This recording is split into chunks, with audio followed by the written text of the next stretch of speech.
เสียงธรรมแสงอรุณดำเนินรายการโดยท่านพระครูชนทานพิทักษ์เจ้าอาวาสวัดแม่ห้องไคอำเภอดอยสะเก็ดจังหวัดเชียงใหม่เป็นประจำทุกวันศุกร์เวลา 5 นาฬิกาเป็นต้นไปสัญญาณท่านพระครูพร้อมแล้วนิมนต์เลยครับนิมนต์ครับขอแทบใจไวสาในปุญญาปารมีธรรมของพระเถรานุเถระเจ้าคณะพระสังฆาธิการที่มี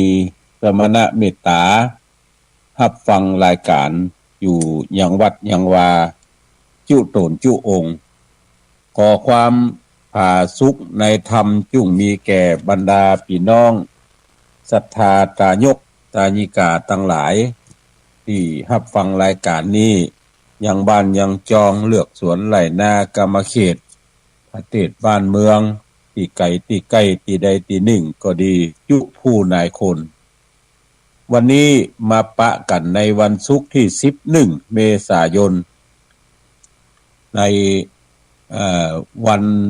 เดือน7ออก14ค่ำวันพุธจะเป็นเดือน7เป็งก็มีหลายวัดหลายวาที่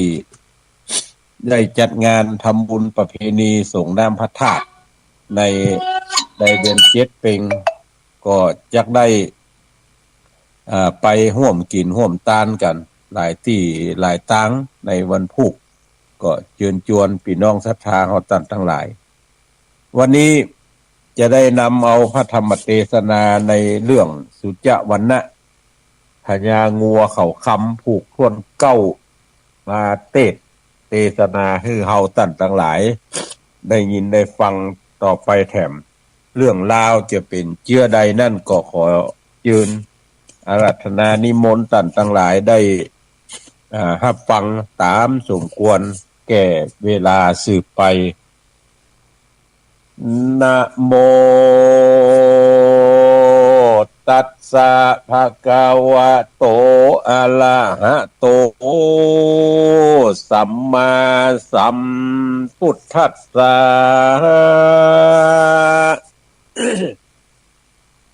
ตะตา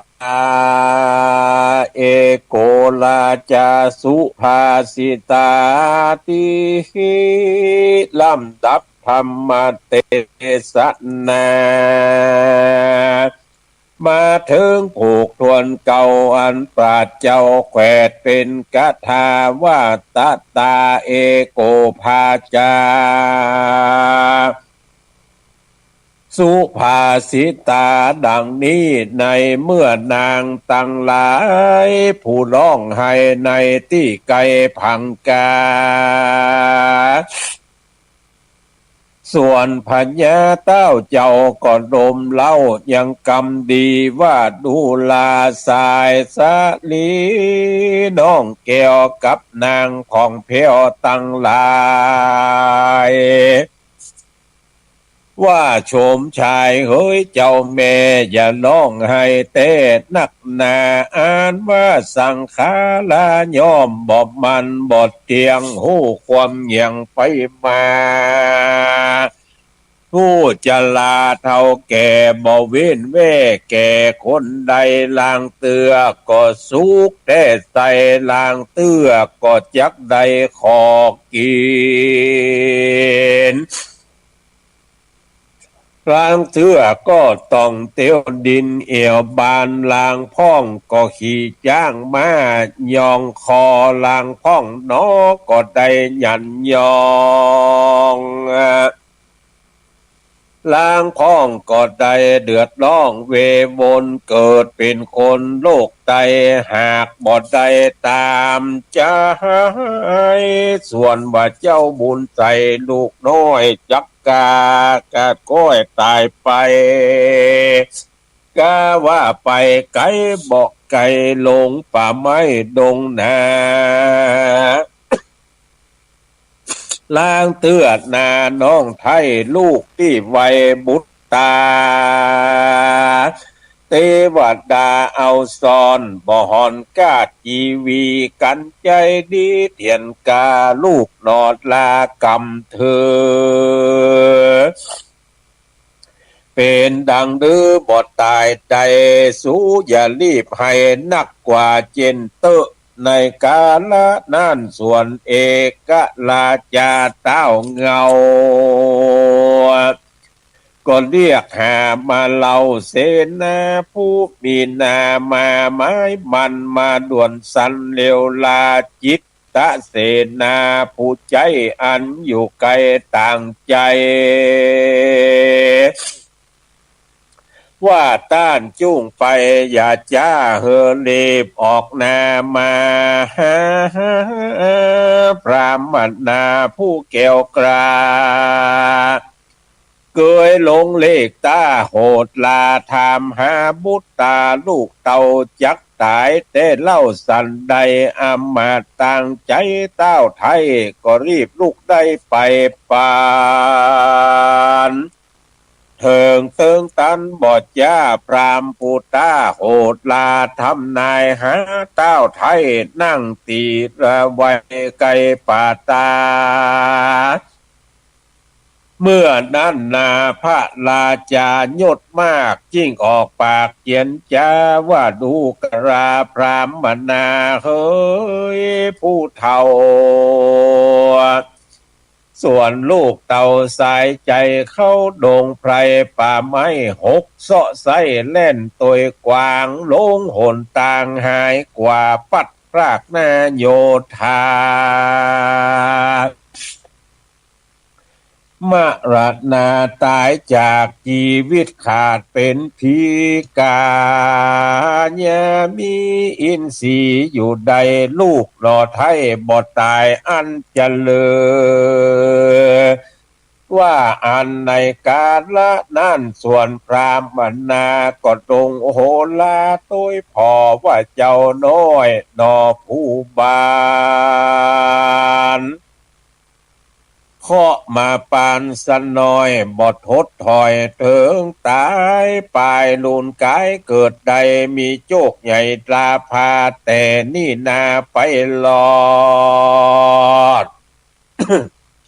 เดือนจิตออกดีลีจิตคำดีใหญ่กว้างเฮอพระเจ้าจ้างราชาเอาโยธาอามาตย์พร้อมเครื่องราชราชาทัดจักาตุงจอเอาโลกน้อยหนอเข้ามาส่วนอุลวดอุตสาลาจาพิเศษอติเลกบุตตาเฮอเป็นพญายศใหญ่เฮอไพร่ได้จมบานแดดเตอต่างสู้ตัวกันพญาได้ยินดังอันคนอยู่หันลวงหลายได้ยินพรามปลายดังอันใจเตี้ยงมันดีมาพระราชาตานไทยใจสว่างได้จมบานกันว่านางนงคานเปื้อนคาง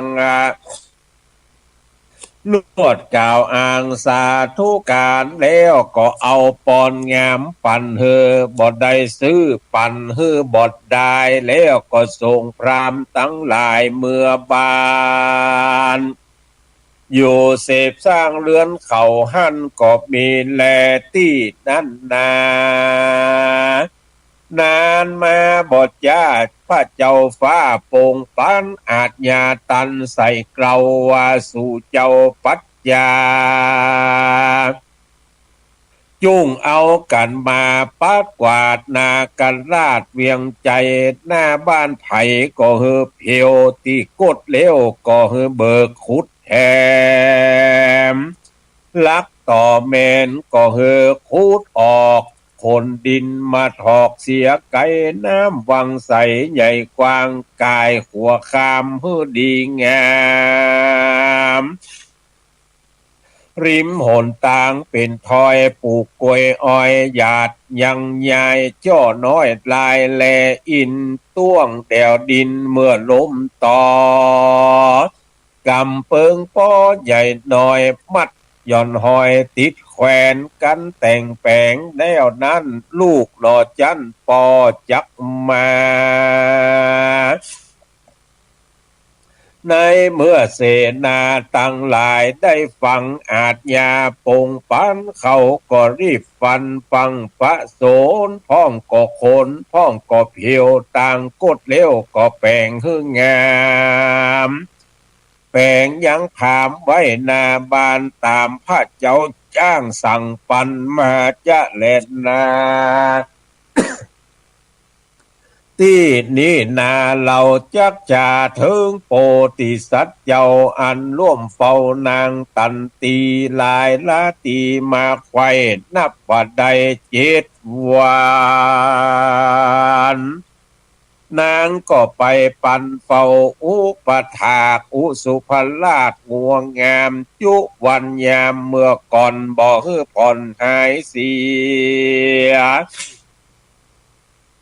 ส่วนพญางัวตัวนั้นหันน้องจันตันตีมีผิวสีบ่เหมือนก่อนนางน้อยอ่อนบ่เหมือนอ่อนเนื้อตัวพร้อมเหลืองหลากวันหน้าหากสีจางพญางัวก็ถามน้องแก้วนามชื่อแล้วตันตีว่านางผู้ดีลูกหลักปอนางน้อยนอเป็นสังผิวมองดำกำเศร้าลูกเต่าเป็นสังจาในเมื่อนางกัญญานาไทยกลมขับไว้บอกคือป้อองค์คำตาลไทยบอกตามกรรมว่าบ่เมื่อยบอกใครวัดไอโลกาใดก็บ่มาต้องมีแต่นุ่งยองลับนอนบ่อาวรเศร้าโศกแต่นอเจ้าป่อเฮยเมื่อนั้นพญางัวตัวองค์อาจอุสุภราชยาถามว่าดูลานางนาไทยเจ้าอย่าได้มุสาไขว่าตาต้านต่อเฮอกูป้อฟังดีแด่เตอส่วนเจื่องจันทันตีบอกตามกรรมมีแต่เก้าเฮอพ่อเจ้าได้ฟังว่าข้าแด่พ่อเป็นเจ้าข้าลูกเต้าบอกตามนี้เมื่อพ่อเข้าดงดีแต่เจ้า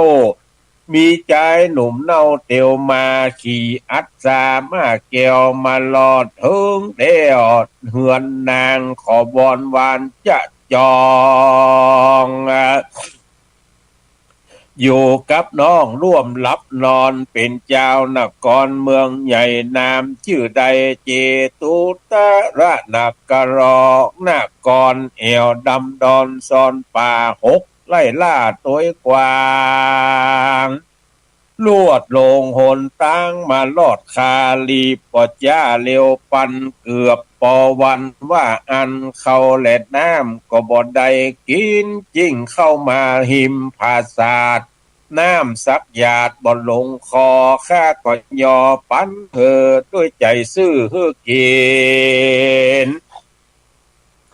เมื่อเจ้าโพมินกินแล้วเจ้าหนอแก้วขอเศร้านอนพระอาทิตย์จรคำแล้วขออยู่จะเจียวหลับนอนข้าก็อาวรว่าไว้แม่นคืนใดก็จุ้งเศร้านอนเจ้านครโตนนั่นใส่มีบุญใหญ่นักหนาส่วนอัศสามาแก้วสัตยองแล้วสุปายบนแถวเวใจยนภาษาทข้าอัศจรรย์ใจมากนักหนาลอยว่าเป็นหนอพุทธาบุญใหญ่อยู่กับข้าใด7 วันข้าไปตันบอกกล่าวเฮอลูกข่าวอันมาในกาละนั้นนางัวดีตัวองค์อาจอุสุภราชงัวงามได้ยินกำนางลูกแก้วลำเปิงแล้วแต่ในใจว่าใจคนไก่ผู้นี้ ลูกกูว่านี่ใจโยนยาลอยหนอพุทธาต้นผาเสดล่ำเลิศบ่สงสัยจะเล็ดนาพญางัวกระดิ่งใจดังนี้แล้วจากกับลูกแก้วสายตาว่าสายที่ดาเฮยลูกแก้วใจผู้ผ่านเพลวมีในขอใส่ใจลูกไทยเฮอป้อใดพบหันแต่เตอส่วนนางอุมมาตันตีต้นผ่านเพลวได้ยินแล้วก็รีบเร็วปันขึ้นหอจันภาศาสตร์เอาเครื่องติบอาจงามตาฮือหนอพุทธาตะลงแล้วเต้าผ่านเพลวดูงามไผ่บ่ปานเพียบใดคนโลกไตโลกาออกมาจากภาศาสตร์เฮออุสุภราชงวงงาม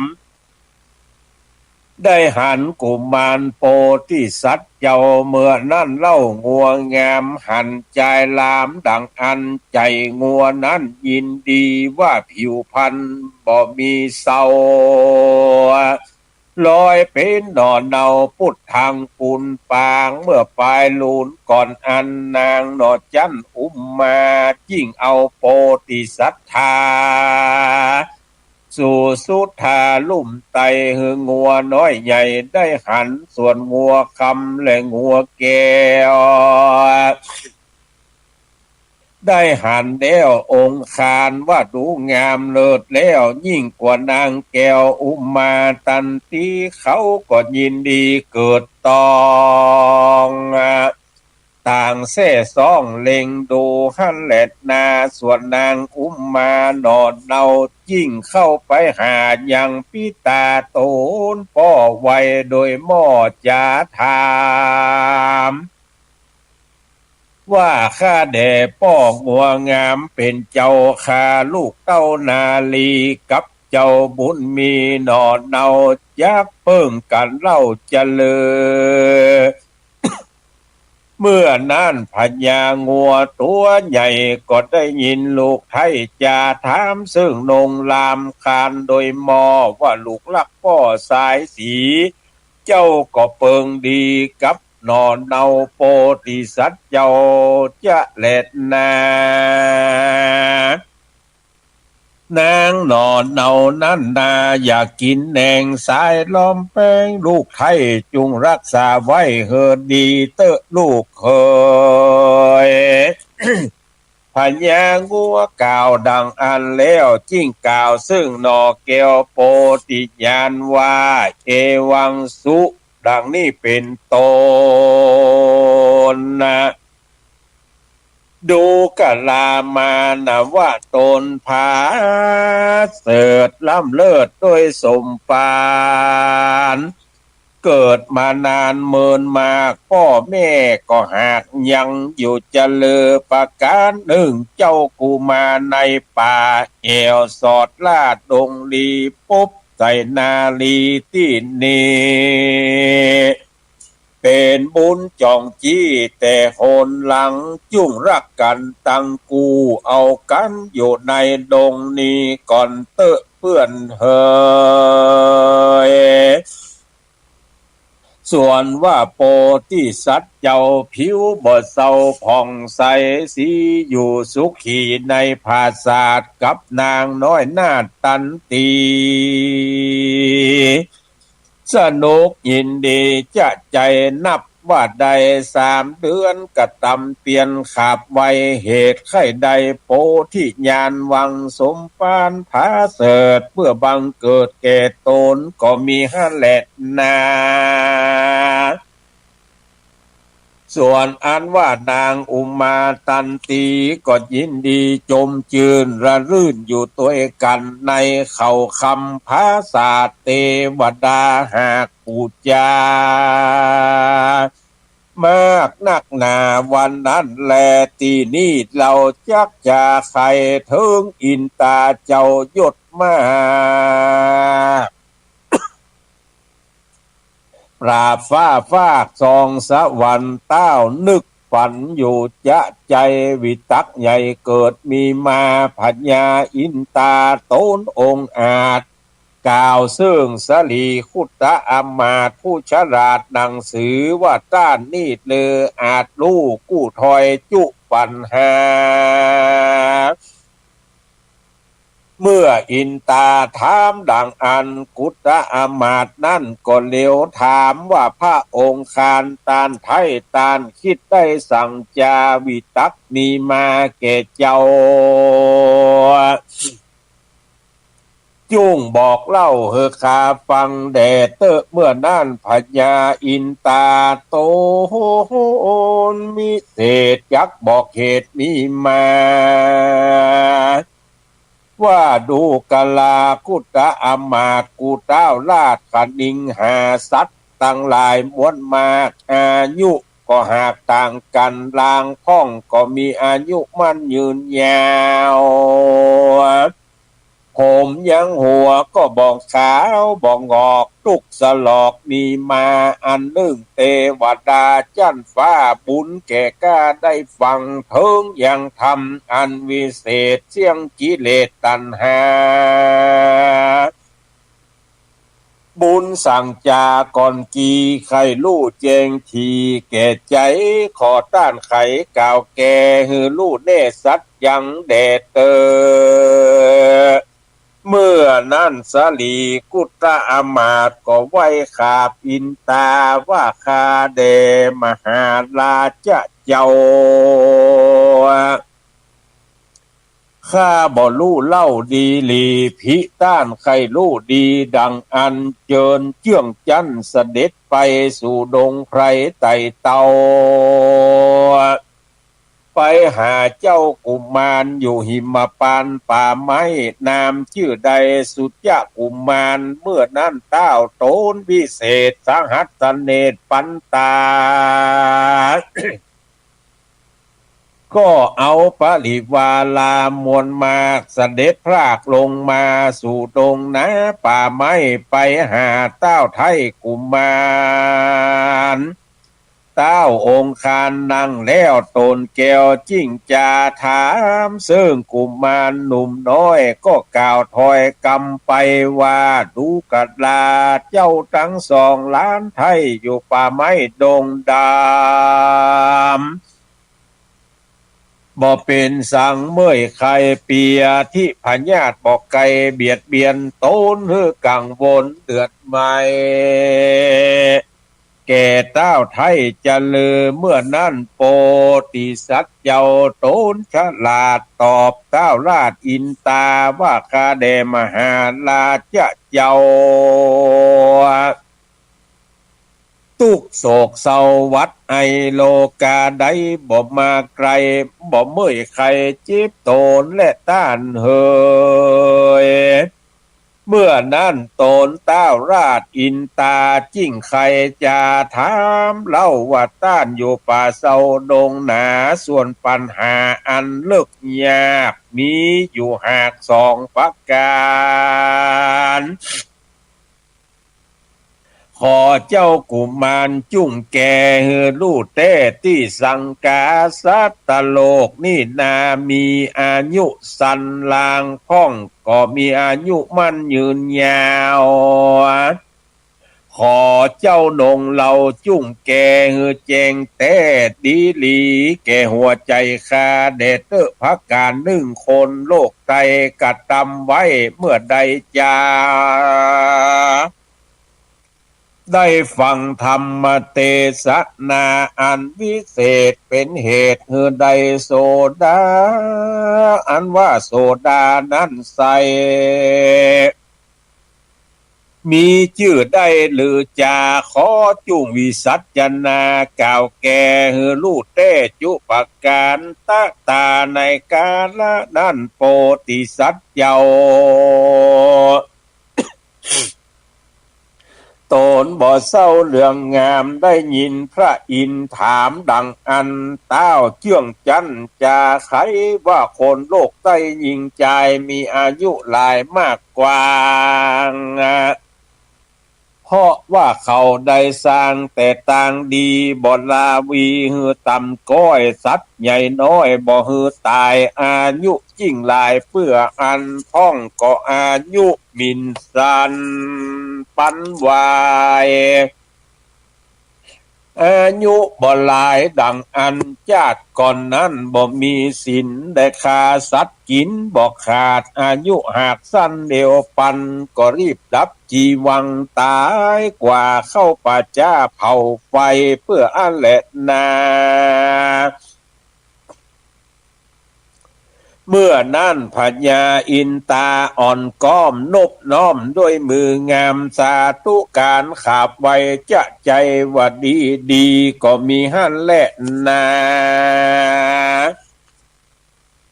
เมื่อนั่นโปติศรัทธาโตนผ่านเพลอยู่ภาษาเจียวเขาตองแก้บททวนสองปลายนาแก่เจ้าฟ้าอินตาอ่านว่าโสดานั้นใส่นับอ่านใดมีสามทวนหนึ่งงามสะอาดเกิดแถมหนึ่งจาดชื่อว่าเอกะพีชีสองสามจาดมีปลายนามาลีบทย่าเป็นทาโกลังโกลาว่าอันสัตตะขตุนั่นจำมา จิตญาติหลายบ่อนน้อยบอกกาดก้อยถึงนิปานโป้นจากเมืองมานอันตุกยากคือว่าโอกะวัตะสงสารโปติญาณก็ไขกล่าวแก่ตานเต้าอินตาดังกล่าวมานี่แหละนาเมื่อนั้นอินตาตานไทยก็แขวดดูใดจุปการมีใจจมบานเป็นอันมากอินตาธิราชปฏิวานอันติดตามตุ้ยไตขาขาบไว้กำงามเข้าตอกตามดอกไม้มาน้อมไว้วันตารัตนาเจ็ดสิ่งแก้วอันยิ่งเจ็ดประการฮือกุมารนาไทยที่ป่าไม้หิมปานแล้วก็จากำงามขาบไว้ลาต้านไต้เสด็จไปสู่เวใจผาสาติปะอาจแห่งตนก็มีวันนั้นแน่นาส่วนโปติสัตว์เจ้าบุญบ่เศร้าโสภาเจ้าก็ภาวนาขาบไว้บ่ขาดได้สักวันยามเจ้าองค์ลามเป่งปล่อยลำเปิงขาคอยแต่ในใจว่ากูอยู่ดงไพรป่าไม้บ่มีพวกใจปะลิวานบ่มีคนหานอยู่เฝ้าตามแต่เก่าบอกกวนมาพิตามารดานั้นใส่ก็บ่ได้หันกูโอ้ยนออินดูป่าเมไทยเตี้ยงจักหอดให้หิวหาจะแลกันเจ้าขนิ่งใจดังอันแล้วจิ้งจ่าซึ่งน้องแก้วตันตีว่าดูกะลาสายสาลีน้องไทยเจ้าเหมือนดอกไม้มาลาจุ่งฟังวาจาพี่ตาลพี่ไข่เมืออยู่บ้านเมืองโคนอยู่ไพรสนป่าไม้ปี้กึดรอดไว้ปีตากับมารดาภูเมสุขตุกแต่สันใดจาพระการหนึ่งนั้นนาเสนาและอำมาตย์อันตามกูลาดไล่ตัวกวางจักอยู่ดงดานป่าไม้กาวาจักเมื่อขาบไว้ตนปิตาคือพระราชาได้รู้ว่ากูอยู่ลงป่าไม้หายโหนสองพระองค์นอนเนาเตียงโศกเศร้ากองหาและนา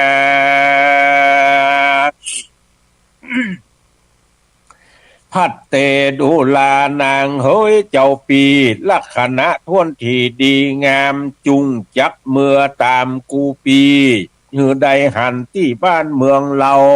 เมื่อตัวนงเยาเมื่อตัวคาฝูงไพร่ฟ้าจักยินดีฝูงนาลีจักเวทเฝ้าเป็นเพื่อนเจ้าอยู่ตื้อวีส่วนโพธิสัตว์เจ้าก็กล่าวเล่าลายตีส่วนนางตันตีนาไทยได้ยินเจ้ากล่าวไว้เจียนจาจิ้งไขวาตาตอบกล่าวว่าคานีเล่าเกิดกลางด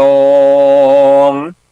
อยู่ในโคงพระศาสตร์เกี่ยวอันปอแต่งแล้วปงปันบัดนี้เจ้ามาตันมาสมมาสู่ได้มาอยู่ร่วมกันยังบอดตันสั่งสนอ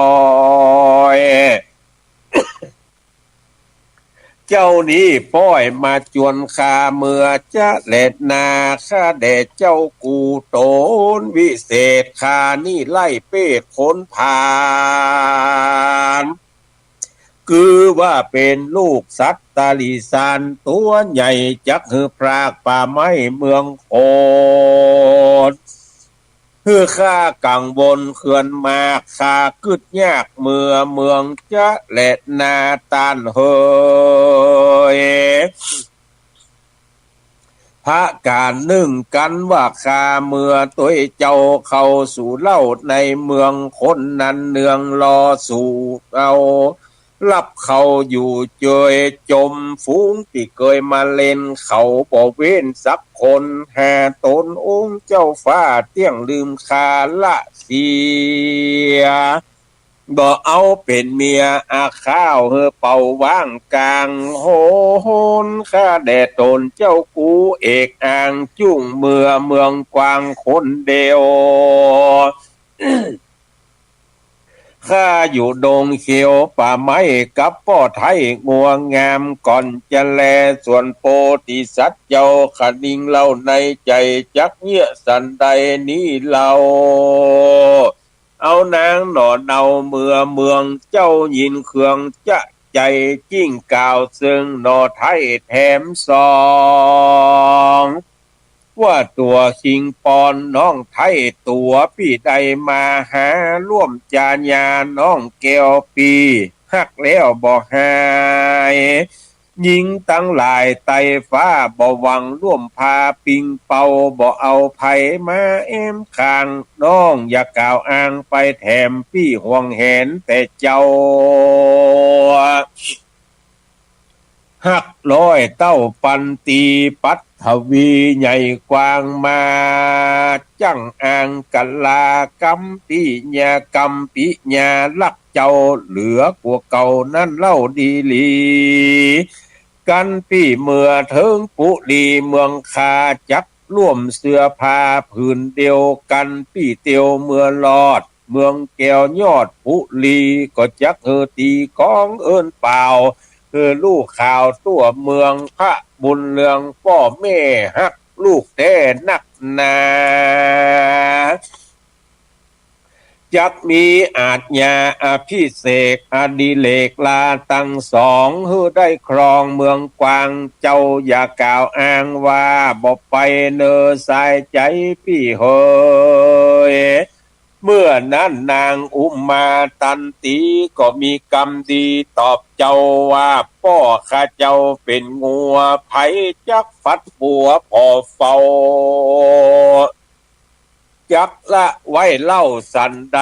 จักบ่มีไผมาพออุปถากเจ้าปอพญางัวนั้นจาเมื่อนั้นโพธิสัตว์เจ้ากล่าวแก่น้องเนาด้วยกรรมดีว่าดูลานางอย่าได้กึดยากกูปีหากจักเอาเมื่อไว้เป็นเปื้อที่ไว้และปูจาแก่สองเล่าลาพี่น้องอยู่แห่งห้องเมืองคนปุ้นจะแหละนาว่าดังอันแล้วแลพิกขเวดูกัลลาภิกขุตั้งหลายฝูงเป็นสายอริยะเจ้าเรื่องลูกเต่าและเมียแปลงมันเป็นแสงเตื่อมคอนนะ ตุกโศกร้อนเพื่อเมื่อแปลงเมื่อในเมื่อเจ้าสำแดงกำดังอันนางน้องจันลวดยินดียออันจุลีต่างเกลาไว้เกี่ยงเจ้ากุมมารส่วนพระองค์การเตือนไทยได้ยินน้องไว้จะจักไปเจ้าจักลงจากห่อใจผาศาสตร์ไปอาราธนายังพัญญางัวอุสุพลาชเมื่อสู่อาวาสกับโดยโตนจิ้งจักถอยโหนลงลาดจากภาศาสตร์ลงมาราธนาปอไทยกรมขับไว้วันตาว่าข้าเดพ่อเป็นเจ้าเมื่อตัวลูกเต่าหน่อเมืองโคนนะบ่คืออับโจรร้อนไล่ยาและใบไม้ก็บอกเขียมเจินเมืองกับลูกแก้วลูกผ่านแผ่วอุมาตันตีเดเตอว่าอันวันนั้นก็มีแลดนิธิตังขีญาอันแก้วแก่แต่เก้ายังสุจวันนะผูกทนเก่าปางเมื่อเจ้าพญาโงไปตัวลูกตัวปิกปอกออกจากป่าไม้เมื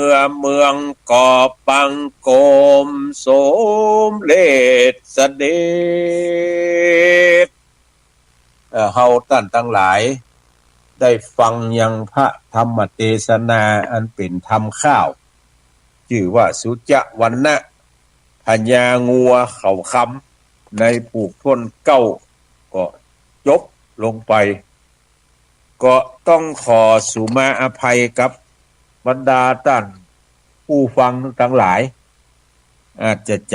ำไอ ในขณะที่เทศนาก็ทำให้เสียอรรถรสไปก็ขอปันติตะนักปราชญ์ผู้ฮู้ทั้งหลายอภัยในการเทศนาธรรมอันอาจจะบ่ถูกตำนองกองธรรมที่อริยะเจ้าทั้งหลายได้สั่งสอนเอาไว้ย่างหยุดหายใจบ่ถูกตัดแม่นก็ดีก็เพราะว่าวัดไอได้มีมาทำให้ลมหายใจที่จะส่งไปแห่มวักหนึ่งตอนหนึ่งเนี่ยบางเตื้อก็ไปบ่ไหวก็ต้องหยุดย่างหายใจที่บ่ใจวักใจตอน ใจเมื่อใจยามไปบางเตื้อก็ไอไปตามที่จะพยุงสังขารเอาไว้ได้อันนี้ก็เป็นด้วยเหตุว่าสภาพร่างกายมันบ่พอเท่าใดมันเต็มร้อย เพราะว่ามันเป็นแต่อากาศเป็นแต่อาหารที่ทำให้อาการของร่างกายแปรเปลี่ยนไปตามดินฟ้าอากาศบางวันนี่ก็ร้อนบางวันก็หนาวเมื่อเจ้าจะหนาวแต่วันนี้บ่หนาววันนี้ร้อนบางวันอากาศหนาวเย็นไปจนถึงควายหมดแล้วก็เริ่มร้อนขึ้นไปแถมอันนี้ก็เป็นแต่ดินฟ้าอากาศที่มันจะแปรปรวนไปตามเปิดห้องว่าสภาวะ จามมันละ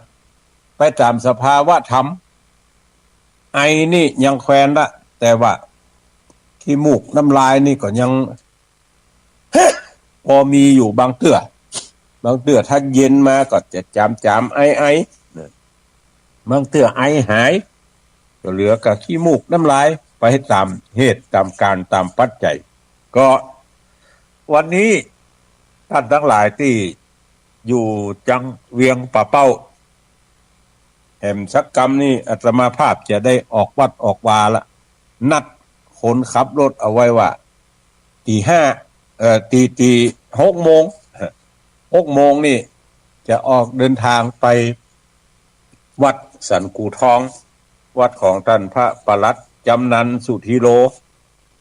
หรือที่เฮาตัดทั้งหลายรู้จักกันในนามครูบา40,000เปิ้นปล่อยหลวงไปตะวันซืนขวตานจะว่านเข้า แต่ว่านี่หัววัดหัววาอารามต่างๆนี่แห่แหนเต้นเต้กันเข้าไปตามการตามเวลาตั้งแต่เมื่องายไปจนถึงเมื่อค่ำเมื่อคืน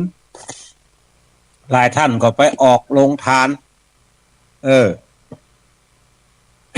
เป็นเลี้ยงข้าวเลี้ยงน้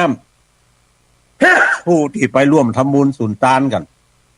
ก็เป็นที่ อนุโมทนาบุญกับท่านทั้งหลายที่ไปร่วมกินร่วมทานโดยครูบาสีมื่นวันนี้ที่ว่าจะไปเจ้าก็คือเปิ้นจะมีพิธีปูจาเทวดาอาหักที่รักษาวัดวาอารามเทวดาอาหักนี่พอกอย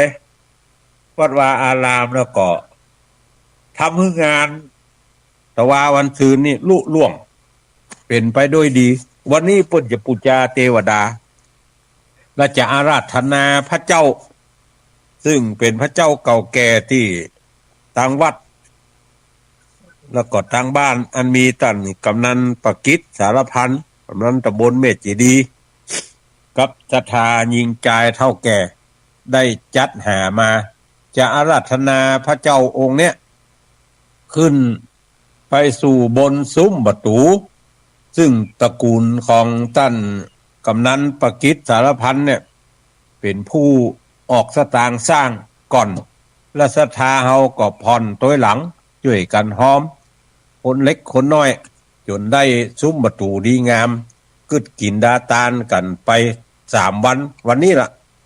วันนี้เมื่อยกพระเจ้าขึ้นแล้วก็จะยกชัดขึ้นต่างบนหลังซุ้มแล้วจะอาราธนาพระเจ้าพระสงฆ์จำนวน1ไปเจริญพระพุทธมนต์สมโพธิสิ่งก่อสร้างแล้วก็จะยกกินยอตานไว้กัมจูโจตกะศาสนาในวันนี้ในเวลาเมื่องายก็เชิญชวนศรัทธาทั้งหลายเนอะถึงแม้ว่าแต่ว่าวันซืนไปห่วมกันละกรรมก็ตามแต่วันนี้เปิ้นจะคืดกินดาตานแต่ว่าเปิ้นปล่อยหลวงหัววัดเข้าบางพ่อก็ไปฟอดบางพ่อก็ไปพอ เอาตามปึงใจท่านทั้งหลายวันนี้เปิ้นจะคืดกินดาตานละไผ่ปอมีเวลาก็ไปห่วมกินห่วมตานด้วยกันเนอะอาตมาภาพก็จะออกเดินทางไปห่วมการห่วมงานเปิ้นจะไปพอกอยพิธีบวงสรวงคือเปิ้นแล้วก็หลายตนหลายองค์ก็เข้าใจว่าจะไปวันนี้พระนักจัดรายการโดยเฉพาะอย่างยิ่งเจ้าคณะผู้ปกครองเจ้าคณะอำเภอรองเจ้าคณะอำเภอเจ้าคณะตำบลก็จะไปร่วมกินร่วมทานกันในวันนี้ไผจะไปไปจ่าไปปะกันในงานนี้ก็เชิญชวนเฮาท่านทั้งหลายเนอะไปร่วมกินร่วมทานโดยท่านพระปลัดจำนันสุธีโลพี่น้องบ้านเมืองหลวงใต้แต่ว่าไปละกรรมละบางพ่องก็นอนพุธวันนี้ไปยกชัดแล้วก็อังกาศอาราธนาพระเจ้าขึ้นสู่บนซุ้มโดยการทำกรรมเนอะเพราะว่าเจื้อจาดของท่านพระปลัดจำนันสุธีโลนี่เป็นคนเมืองหลวงเป็นลือเป็นคนเจ้าลือเมืองหลวงแล้วก็ไปบวชอยู่ในศาสนาไปปั่มเปงปารมีธรรมที่วัดสันกูทองอำเภอเวียงป่าเป้าพุทธก็ได้หลายขวบเข้าอาสาวันนี้เพิ่นจะคืดกินดาตานก็ไปห่วมกินห่วมตานด้วยกันเนอะข่าวสารงานบุญตะกี้ตุลุงยองได้ได้จ่าไปเกาะหลายวัดหลายวาวันผูกนี่เป็นเดือนเพ็งเดือน7เพ็งเดือน7เพ็งเพ็งวันเสาร์วันผูกนี่ก็มีงานประเพณีส่งน้ำพระธาตุหลายวัดหลายวาเนอะไผอยู่ใกล้วัดไผสนสว่างป่าแม่แดงแม่อย่างก็บ้านป่าแม่แดงหมู่เก้าจำกับน้ำสกุลตาดแก้ว หลายคน2-3พี่น้องผู้มีส่วนเกี่ยวข้องวันผูกเมื่อเจ้า6 โมงเพื่อจะทำพิธีสูตรโยโกห้องสมโพธิเจดีย์ได้อาราธนาพระเจ้าพระสงฆ์จำนวน9 รูปไปเจริญพระพุทธมนต์สมโพธิจะลวดใส่บาตรที่วัดไผ่สนสว่างป่าแม่แดงในเวลา6 โมง9 โมงนี่พี่น้องตำบลแม่ห้อยเงิน ก็ไปทำบุญส่งน้ำพระธาตุที่วัดสีทรายมูลสันทรายวัดสีทรายมูลสันทรายก็ไปห่วมกินห่วมตานด้วยกันนอกจากนั้นตังเวียงป่าเป้าก็มีวัดขุนล้าวป่อบุญทรงเขาป่อ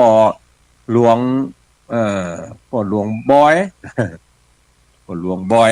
ชื่อเล่นเปิ้นแล้วก็หลายๆคนที่เป็นศรัทธาตีนจองห้องวัดของท่านพระครูโกศลชัยธรรมเจ้าหลวงวัดขุนลาวเนี่ยวันพุธ9 โมงไปร่วมกินร่วมทานด้วยกันเด้อ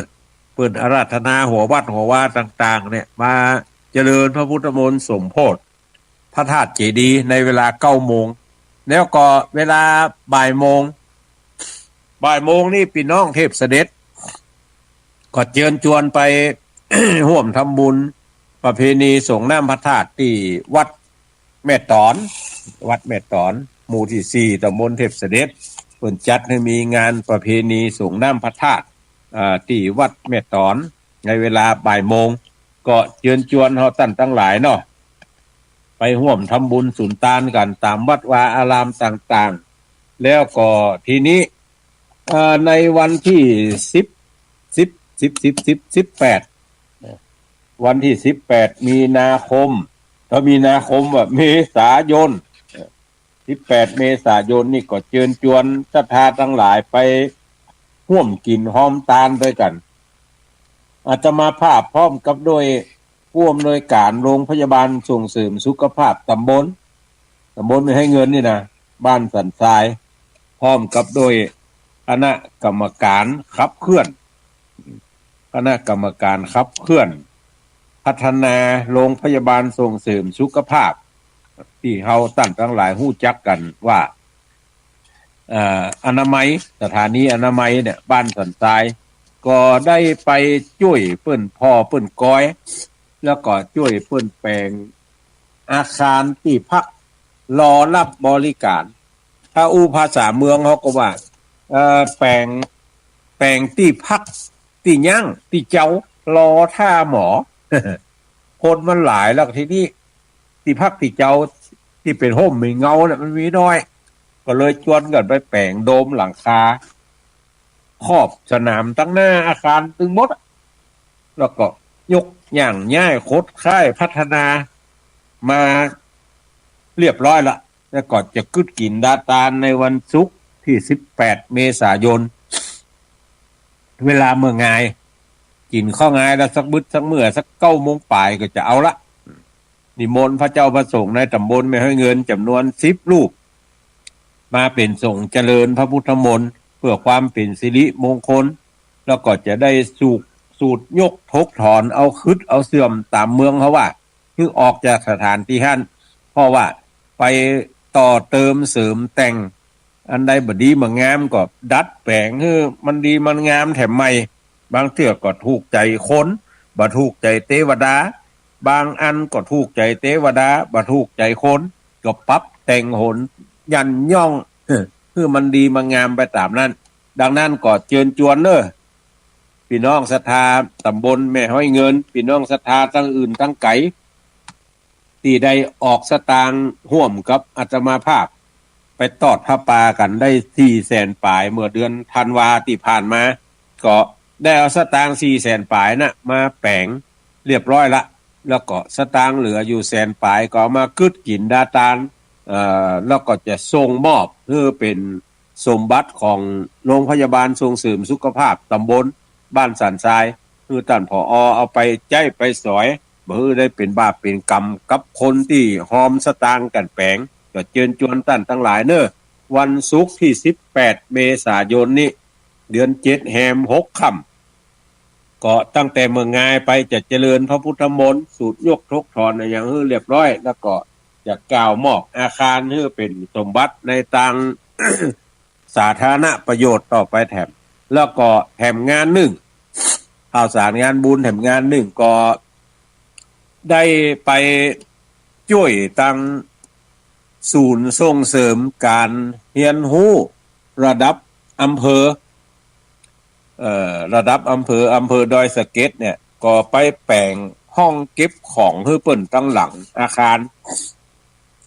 แล้วก็ไป แปลงห้ององค์กรนักศึกษา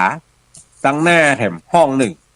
ก็ปรับปรุงอย่างติดติดแอร์ติดไฟอย่างฮื้อแล้วด้วยงบประมาณติดตั้นทั้งหลายนะช่วยกันให้หอม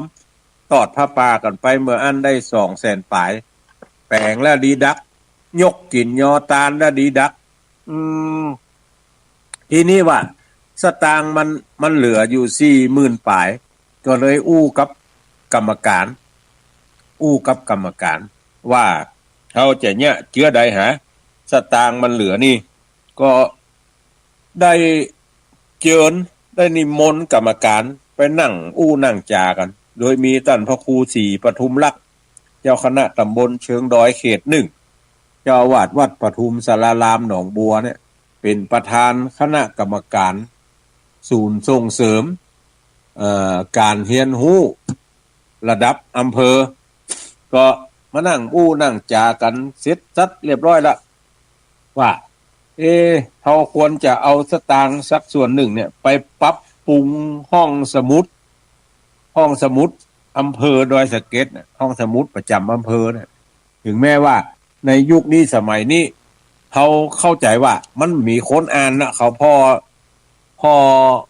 ตั้งโทรศัพท์ตั้งอย่างไปนักเลยนะแต่ไปดูความเป็นจริงแล้วยังมีคนเข้าไปแสวงหาความรู้ในด้านการอ่านอยู่โดยเฉพาะอย่างยิ่งสนองพระราชดำริของกรมสมเด็จพระเทพเพิ่นได้จวนเฮาท่านทั้งหลายเนี่ยฮือฮักการอ่านแต่วันนั้นวันที่2 เมษายนเป็นวันคล้ายวันพระราชสมภพของเพิ่นก็หน่วยงานต่างๆโดยเฉพาะศูนย์ส่งเสริมการเรียนรู้เนี่ยก็ได้ไปช่วยเหลือเฟื่อฟายในด้านการจัดกิจกรรมเพื่อเฉลิมพระเกียรติของพระองค์หลายที่หลายวัดหลายวาหลายอารามหลายหน่วยงานโดยเฉพาะอย่างยิ่งหน่วยงานของศูนย์ส่งเสริมการเรียนรู้ระดับจังหวัดเชียงใหม่เนี่ยมาจัดกันที่โรงเรียนตันกำแพงที่ห้องสมุดเฉลิมพระเกียรติของกรมสมเด็จพระเทพเปิดมากันท่านหลายก็จากับกรรมการแล้วว่าเอาสตางค์มาสัก 20,000 เหรอจะมาพัฒนาห้องสมุดคือมันเป็นกิจลักษณะแล้วหลายคนก็ถามว่ามันจะพออ่ะลุงก็ได้ได้จ่าว่า มันน่าจะพอถ้าแบบพอเขาก็คนห้องว่าอย่างก็ระดมทุนแห่งกรรมพอระดมทุนได้ก็ได้ส่วนหนึ่งละประเดี๋ยวนี้พี่น้องทั้งหลายที่ได้ยินข่าวว่าอาตมาภาพไปเป็นเพิ่นฮ้องว่าเป็นตึงต้นคิด เป็นตึงคนทำเป็นศาลาเก่าด้วยแห่งต่างหากว่าจะ